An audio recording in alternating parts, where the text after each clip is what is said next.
Tahukah Anda? Banyak orang menganggap semua buah itu aman, sehat, dan baik untuk tubuh. Padahal, tidak semua buah cocok dikonsumsi oleh lansia. Bahkan, beberapa buah yang sering kita jumpai di meja makan justru bisa menjadi racun tersembunyi bagi kesehatan orang tua kita. Inilah fakta kontroversial yang sering diabaikan. Tidak sedikit kasus lansia yang merasa semakin sakit, padahal setiap hari mereka rajin makan buah. Apakah Anda percaya, buah yang dianggap sumber vitamin ternyata bisa memperparah penyakit tertentu pada usia lanjut? Saya sendiri pernah mendampingi seorang dokter spesialis bedah yang menangani pasien lansia dengan gangguan pencernaan serius.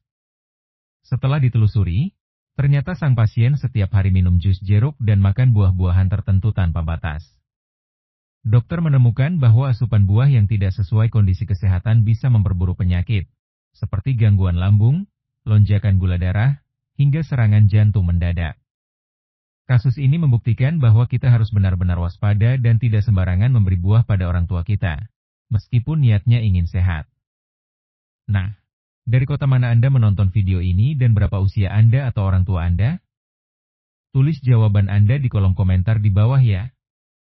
Jangan lupa, tonton video ini sampai akhir untuk mengetahui 6 buah yang sangat berbahaya bagi lansia, agar kita bisa lebih hati-hati dan tidak salah langkah dalam menjaga kesehatan keluarga tercinta.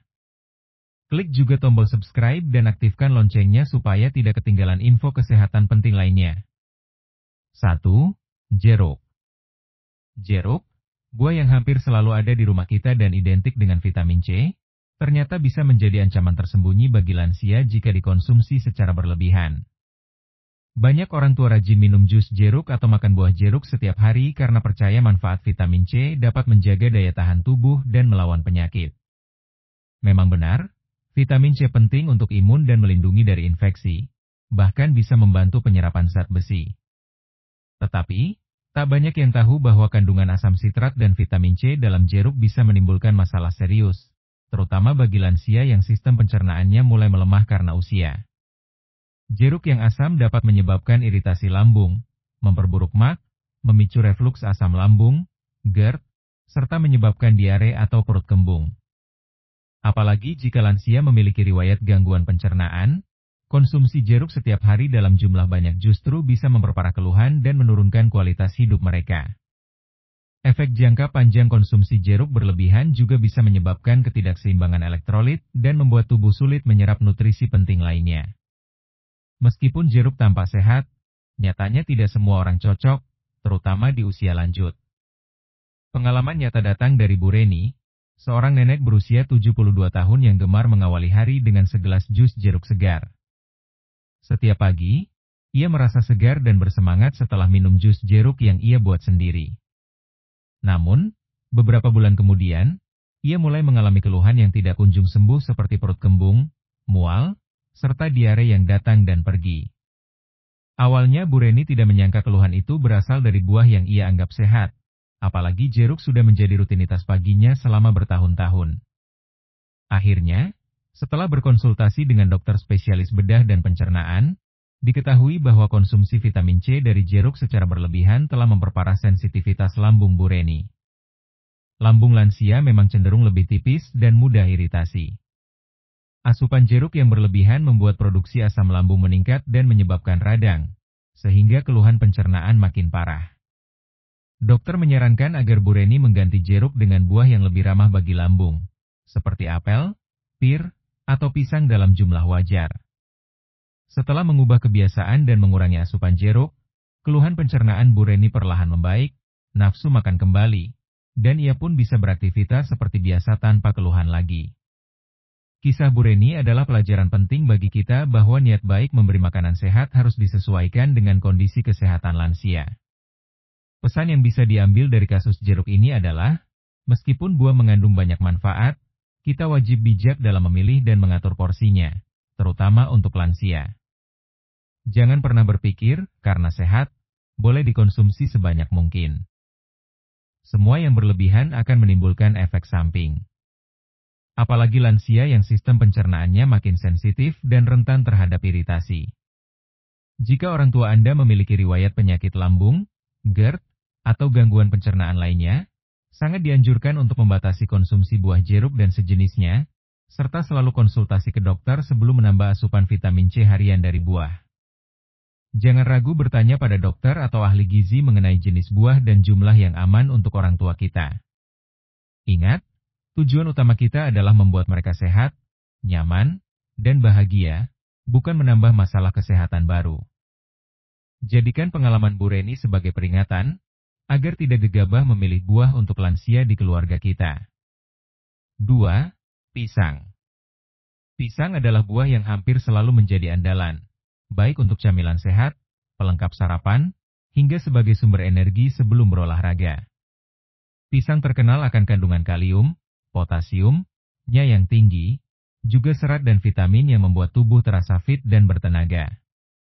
Namun, bagi lansia, terutama mereka yang memiliki riwayat penyakit ginjal atau gangguan jantung, pisang dapat menjadi musuh dalam selimut. Kalium memang penting untuk mengatur keseimbangan cairan, membantu kontraksi otot, dan menjaga tekanan darah tetap stabil.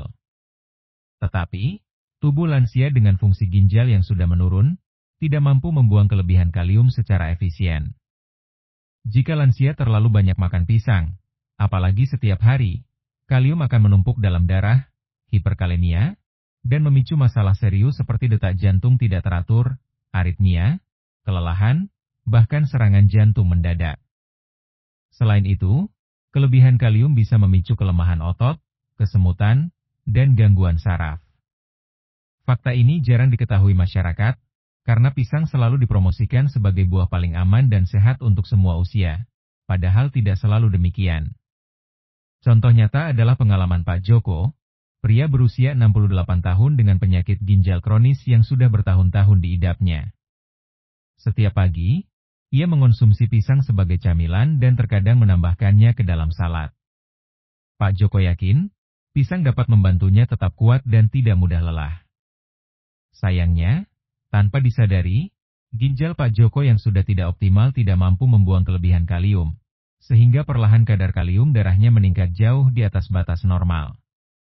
Suatu hari, Pak Joko mulai merasakan gejala aneh seperti pusing, nyeri dada, serta detak jantung tidak beraturan. Kondisi itu memuncak saat ia tiba-tiba pingsan ketika sedang berjalan di luar rumah. Setelah dilarikan ke rumah sakit dan menjalani pemeriksaan laboratorium, dokter spesialis menemukan bahwa Pak Joko mengalami hiperkalemia berat akibat konsumsi pisang yang berlebihan. Ia harus mendapatkan penanganan darurat untuk menurunkan kadar kalium dalam darah, sekaligus mendapatkan edukasi untuk menghindari makanan tinggi kalium, termasuk pisang. Sejak itu, Pak Joko dan keluarganya menjadi sangat selektif dalam memilih buah, selalu berkonsultasi dengan dokter gizi sebelum menambahkan buah apapun ke dalam menu hariannya. Pesan moral dari kasus Pak Joko sangat jelas. Pisang, meskipun terkenal sehat, harus dibatasi jika lansia memiliki masalah ginjal atau jantung. Jangan mudah tergiur promosi atau kebiasaan lama yang belum tentu cocok dengan kondisi kesehatan saat ini. Setiap lansia punya kebutuhan nutrisi yang berbeda, apalagi jika sudah ada penyakit penyerta. Cek kesehatan secara berkala, konsultasikan pola makan ke dokter atau ahli gizi, dan jangan sungkan untuk bertanya mengenai batasan asupan kalium yang aman. Sampaikan kepada keluarga agar lebih memperhatikan jenis dan jumlah buah yang diberikan pada orang tua, terutama buah tinggi kalium seperti pisang. Kesehatan orang tua adalah prioritas utama, jangan sampai niat baik berubah menjadi masalah besar hanya karena kurang pengetahuan. Jadilah generasi peduli yang selalu mengutamakan kesehatan lansia dengan bijak dan penuh kasih. 3. Durian. Durian, buah yang sering dijuluki raja buah, memang digemari banyak orang karena rasanya yang manis, legit, dan aromanya yang khas. Di balik semua kelezatannya, durian ternyata menyimpan risiko besar terutama bagi lansia yang memiliki riwayat tekanan darah tinggi, hipertensi, atau diabetes. Kandungan kalori, gula, dan lemak dalam durian tergolong tinggi jika dibandingkan dengan buah tropis lainnya. Satu porsi durian saja sudah cukup menaikkan kadar gula darah secara signifikan dan memperberat kerja jantung. Selain itu, durian mengandung kalium yang cukup tinggi sehingga dapat meningkatkan tekanan darah bagi mereka yang sudah mengalami hipertensi. Seringkali, lansia menganggap makan durian sesekali tidak apa-apa, padahal efeknya bisa langsung terasa pada tubuh yang sensitif. Bagi penderita diabetes, lonjakan gula darah akibat durian dapat memicu komplikasi serius, mulai dari pusing, lelah, hingga risiko hiperglikemia akut. Sementara bagi yang menderita hipertensi, tekanan darah bisa melonjak tinggi setelah makan durian, berujung pada serangan stroke atau gagal jantung. Banyak kasus di masyarakat lansia yang mendadak masuk UGD setelah pesta durian bersama keluarga, padahal sebelumnya terlihat sehat dan bugar. Salah satu kisah nyata yang sangat menggugah datang dari Pak Wira, pria 70 tahun penderita hipertensi dan diabetes yang sangat menggemari durian. Suatu malam, ia memutuskan makan durian sebagai camilan setelah makan malam. Tidak lama kemudian, Pak Wira merasa pusing, napasnya sesak, tubuh gemetar, dan merasa sangat lelah. Keluarganya segera membawanya ke rumah sakit, dan setelah diperiksa, dokter mendapati gula darah dan tekanan darah Pak Wira melonjak drastis. Dokter spesialis menyimpulkan, kombinasi gula dan kalium tinggi pada durian membuat metabolisme tubuh Pak Wira tidak stabil. Sejak kejadian itu, dokter sangat menekankan pada Pak Wira dan keluarganya untuk menghindari durian sepenuhnya, serta lebih disiplin dalam mengatur pola makan, terutama membatasi makanan tinggi gula, kalium, dan lemak. Setelah mengikuti saran dokter dan menjaga pola makan, kesehatan Pak Wira perlahan membaik, ia lebih bertenaga dan gula darahnya stabil kembali. Kisah Pak Wira adalah cerminan dari banyak kasus lansia di Indonesia yang masih kurang edukasi mengenai bahaya durian bagi penderita hipertensi dan diabetes. Apa yang bisa kita pelajari dari kasus durian ini? Pertama, jangan pernah meremehkan efek makanan tertentu hanya karena terasa lezat atau sudah menjadi tradisi. Bagi lansia, perubahan metabolisme tubuh membuat mereka sangat sensitif terhadap lonjakan gula darah atau tekanan darah. Kedua, selalu edukasi keluarga tentang bahaya konsumsi durian bagi orang tua yang memiliki masalah kesehatan tertentu. Tidak semua buah cocok untuk lansia, apalagi buah super seperti durian yang kaya gula dan lemak. Ketiga, konsultasikan setiap perubahan pola makan pada dokter atau ahli gizi, apalagi jika lansia sudah punya riwayat hipertensi atau diabetes. Jangan sampai hanya karena ingin memanjakan lidah, justru membahayakan keselamatan orang tua. Pilihlah buah yang aman dan sesuai kondisi kesehatan, dan jangan ragu membatasi atau bahkan menghindari durian bagi lansia yang rentan. Jadikan pengalaman Pak Wira sebagai alarm, agar kita tidak menyesal di kemudian hari hanya karena kurang waspada dalam memberi makanan pada orang tua kita tercinta. 4. Alpukat. Alpukat dikenal sebagai buah super dengan kandungan lemak tak jenuh tunggal yang menyehatkan jantung, serta serat, vitamin E, dan antioksidan tinggi yang baik untuk tubuh. Tidak heran, banyak keluarga Indonesia memberikan alpukat sebagai bagian menu sarapan atau camilan sehat bagi lansia. Namun, di balik manfaatnya, alpukat juga memiliki sisi lain yang sering terlupakan, terutama bagi lansia yang memiliki riwayat kolesterol tinggi atau penyakit jantung.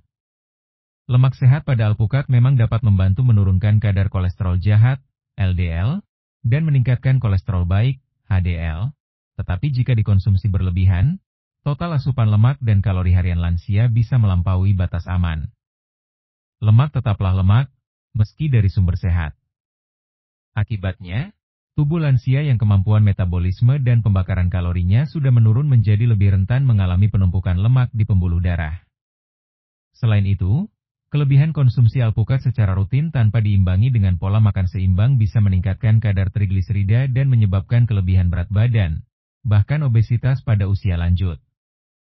Kondisi ini meningkatkan risiko serangan jantung dan stroke yang sangat berbahaya pada kelompok lansia. Kisah Bu Heni, seorang wanita 75 tahun dengan riwayat kolesterol tinggi, bisa menjadi pelajaran bagi kita semua. Demi menjaga kesehatan jantungnya, Bu Heni setiap pagi mengonsumsi setengah hingga 1 buah alpukat sebagai bagian dari sarapan sehat. Awalnya ia merasa lebih bertenaga dan kulitnya lebih cerah. Namun beberapa bulan kemudian Bu Heni mulai sering merasa lelah, nafsu makannya menurun, serta sesekali merasakan sesak napas dan pegal di bagian dada. Keluarga sempat khawatir, lalu membawanya ke dokter spesialis penyakit dalam untuk pemeriksaan lebih lanjut. Hasil laboratorium menunjukkan kadar kolesterol dan trigliserida Bu Heni melonjak drastis, melebihi batas normal untuk lansia. Dokter menelusuri pola makannya dan menemukan konsumsi alpukat yang berlebihan menjadi salah satu penyebab utama.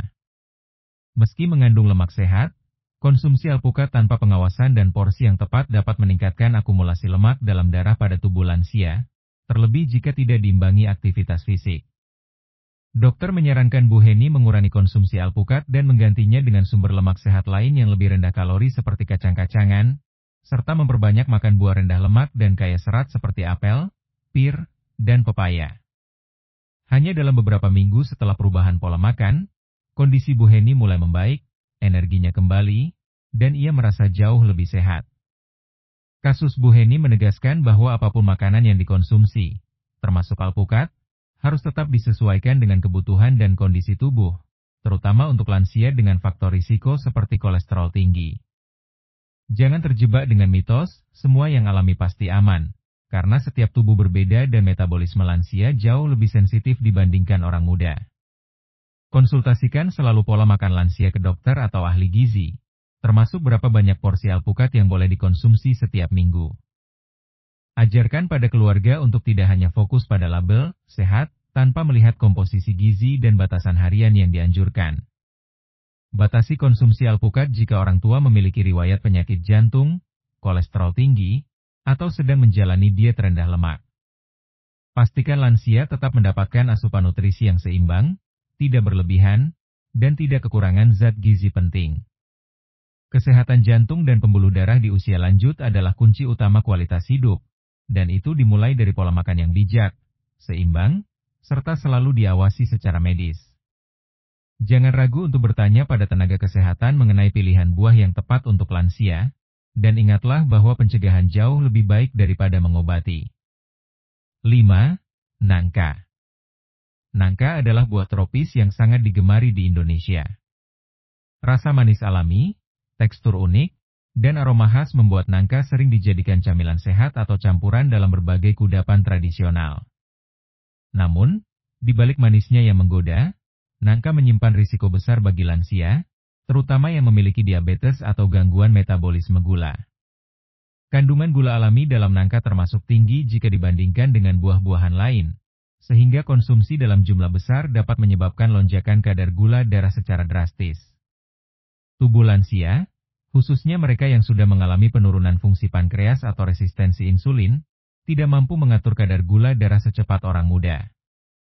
Akibatnya, makan nangka secara berlebihan bisa memicu hiperglikemia, kadar gula darah tinggi, yang berbahaya, menimbulkan gejala seperti mudah lelah, sering haus, sering buang air kecil, hingga komplikasi berat seperti kerusakan saraf, pembuluh darah, dan bahkan gagal ginjal jika dibiarkan dalam jangka panjang.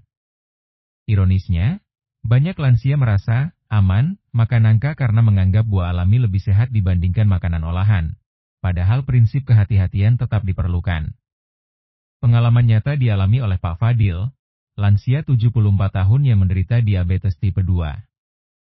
Setiap kali ada acara keluarga, Pak Fadil selalu memanfaatkan kesempatan untuk makan nangka segar dalam jumlah banyak.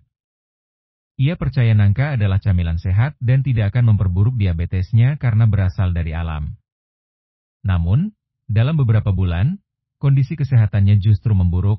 Pak Fadil sering merasa lemas, mudah lapar, sering haus, dan hasil tes gula darahnya semakin tinggi setiap kali kontrol ke dokter. Dokter akhirnya meminta keluarga Pak Fadil membawa catatan makanan harian, dan dari situ terlihat konsumsi nangka menjadi penyumbang utama lonjakan gula darahnya. Dokter spesialis penyakit dalam dan ahli gizi menjelaskan, meskipun gula nangka adalah gula alami, tubuh penderita diabetes tidak dapat memprosesnya dengan normal. Dokter menyarankan Pak Fadil untuk mengganti nangka dengan buah rendah gula seperti apel, pir, dan buah beri yang lebih ramah untuk penderita diabetes. Dengan perubahan pola makan, kontrol gula darah Pak Fadil berangsur membaik, gejala mudah lelah dan haus juga berkurang. Ini menjadi bukti nyata bahwa edukasi mengenai jenis buah sangat penting, terutama bagi keluarga yang merawat lansia dengan diabetes. Pelajaran utama dari kasus nangka adalah pentingnya membatasi buah tinggi gula pada lansia, khususnya penderita diabetes dan gangguan metabolisme. Jangan mudah terbuai label buah alami tanpa memperhatikan kandungan gula di dalamnya. Ingat, Sistem metabolisme lansia tidak seefisien orang muda sehingga harus selalu berhati-hati. Peran keluarga sangat penting dalam mengingatkan, mengawasi, dan mendampingi lansia dalam memilih makanan, termasuk buah. Biasakan membawa catatan makanan harian dan konsultasikan setiap kali periksa ke dokter atau ahli gizi. Jika ingin memberikan buah pada lansia dengan diabetes, pilih buah rendah indeks glikemik dan rendah gula. Jangan lupa untuk memantau gula darah secara rutin dan segera konsultasi ke dokter jika muncul gejala aneh setelah mengonsumsi buah manis. Kesehatan lansia adalah tanggung jawab bersama, dan itu dimulai dari kesadaran memilih makanan yang tepat dan aman setiap hari. 6. Mangga. Mangga adalah buah tropis yang sangat populer dan digemari banyak orang, mulai dari anak-anak hingga lansia. Rasanya yang manis dan segar, ditambah kandungan vitamin C, A, serta antioksidan tinggi, membuat mangga sering dijadikan camilan sehat, campuran jus, hingga salad buah. Namun, siapa sangka, buah yang sering dianggap sumber nutrisi dan vitamin justru berbahaya jika dikonsumsi berlebihan oleh lansia, terutama penderita diabetes dan gangguan metabolisme. Mangga mengandung gula alami dalam jumlah cukup tinggi, dan konsumsi mangga dalam porsi besar dapat memicu lonjakan gula darah yang tajam, yang sangat berisiko bagi lansia. Pada usia lanjut, kemampuan tubuh mengendalikan gula darah menurun, sensitivitas insulin juga berkurang, sehingga makanan manis seperti mangga mudah menyebabkan hiperglikemia. Bahkan pada orang yang sebelumnya tidak terdiagnosis diabetes, makan mangga berlebihan dalam jangka panjang dapat mempercepat terjadinya gangguan gula darah. Selain itu, konsumsi mangga yang berlebihan bisa menyebabkan kelelahan, rasa haus, sering buang air kecil, dan bila dibiarkan dapat memicu komplikasi organ vital seperti mata, ginjal, dan pembuluh darah. Kisah Bu Tuti, 68 tahun, bisa menjadi contoh penting bagi kita semua. Bu Tuti adalah penggemar berat mangga dan hampir setiap hari mengonsumsinya, baik sebagai camilan siang maupun campuran rujak buah favoritnya. Ia merasa mangga adalah pilihan sehat karena kaya vitamin, antioksidan, dan menyegarkan di tengah hari. Namun, dalam beberapa bulan terakhir, Bu Tuti mulai sering merasa lapar, mudah lelah, dan pusing. Ia mengira keluhan tersebut adalah tanda penuaan biasa, hingga akhirnya saat periksa ke dokter dan melakukan cek gula darah, hasilnya sangat tinggi. Setelah dikonsultasikan ke dokter spesialis penyakit dalam, diketahui konsumsi mangga yang berlebihan memicu lonjakan gula darah. Dokter menekankan pentingnya mengontrol porsi mangga dan mengalihkan konsumsi buah ke yang lebih rendah gula seperti apel, pir, atau buah beri. Bu Tuti pun mulai membatasi mangga, memilih camilan buah lain, dan kontrol gula darahnya menjadi lebih stabil. Pengalaman Bu Tuti mengajarkan kepada kita bahwa tidak semua buah aman dalam jumlah besar, terutama bagi lansia dengan riwayat gangguan gula darah. Inti dari pengalaman Bu Tuti dan kasus mangga adalah pentingnya edukasi tentang pola makan dan pemilihan buah untuk lansia. Jangan pernah beranggapan, semua buah baik dan boleh dimakan sebanyak mungkin, apalagi pada usia lanjut yang metabolisme tubuhnya sudah melambat. Konsultasikan setiap pola makan lansia ke dokter atau ahli gizi, terutama jika ada riwayat diabetes, gangguan gula darah, atau obesitas. Pilih buah dengan indeks glikemik rendah dan kandungan gula sedang. Batasi porsi mangga serta buah manis lain hanya sesekali, dan pantau terus gula darah secara berkala. Ingatkan keluarga, terutama anak dan cucu, agar tidak sembarangan membelikan atau menawarkan buah manis pada orang tua. Keamanan, kesehatan, dan kebahagiaan lansia dimulai dari pengetahuan, perhatian, dan cinta dalam memilih makanan yang terbaik. Jadikan pengalaman Bu Tuti sebagai pelajaran berharga agar tidak menyesal di kemudian hari. Demikianlah pembahasan mengenai 6 buah yang perlu diwaspadai dan sebaiknya dibatasi oleh lansia, terutama bagi yang memiliki kondisi kesehatan tertentu seperti diabetes, kolesterol tinggi, penyakit jantung, atau gangguan ginjal. Setiap buah memang memiliki manfaat, tetapi konsumsi berlebihan tanpa memperhatikan kondisi tubuh justru dapat berakibat sebaliknya. Selalu konsultasikan pola makan lansia dengan dokter atau ahli gizi agar pilihan buah yang dikonsumsi benar-benar sesuai dan aman. Dengan perhatian dan pengetahuan yang tepat, kita dapat membantu orang tua dan keluarga lansia tetap sehat, nyaman, dan bahagia di usia lanjut. Terima kasih sudah menyimak sampai akhir. Semoga informasi ini bermanfaat untuk Anda dan keluarga. Sampai jumpa di kesempatan berikutnya.